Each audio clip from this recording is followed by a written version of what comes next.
Former Vice President Joe Biden and Senator Bernie Sanders are both in Michigan today ahead of tomorrow's Democratic presidential contest. 6 states will hold votes for 352 delegates. That includes Mississippi, Missouri, Michigan, Idaho, North Dakota, and Washington.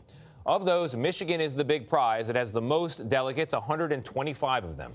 Today, Sanders added a roundtable with public health experts to address fears of the coronavirus. And our Ed O'Keefe reports from Grand Rapids, Michigan.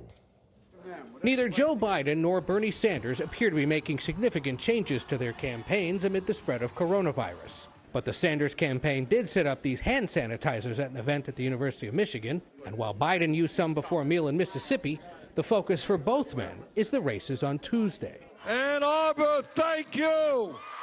Sanders has held half a dozen events in Michigan since Friday. He's hoping this is where he can block Biden's momentum. We're taking on the Wall Street executives who are helping to fund his campaign. And hoping to boost his support among black voters, who he struggled to win over, Sanders campaigned on Sunday with civil rights leader Reverend Jesse Jackson, who endorsed the senator. I stand with Bernie Sanders today because he stood with me. So far, Biden has overwhelmingly won the support of black voters from Virginia to the Carolinas. If I'm a comeback kid, there's only one reason I've come back. The African American community all around the country. Biden raised $22 million last week and is now pumping at least $12 million of advertising into some states voting this week and next. The goal is to amass a big enough delegate lead that Sanders can't catch him.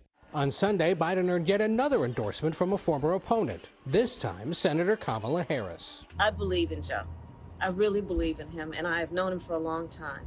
Her endorsement comes after a particularly bitter exchange last summer when she questioned his record on civil rights. You also worked with them to oppose busing.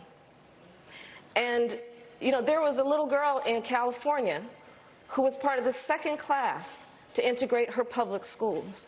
And she was bused to school every day. And that little girl was me. Here in Grand Rapids, Biden makes an appearance at this health center this morning, and then he'll be joined by yet another new supporter. New Jersey Senator Cory Booker just announced he's endorsing his former rival. They will campaign together later in Flint, and then that campaign rally tonight in Detroit. Michelle? Ed, thank you, and I'm glad you mentioned that.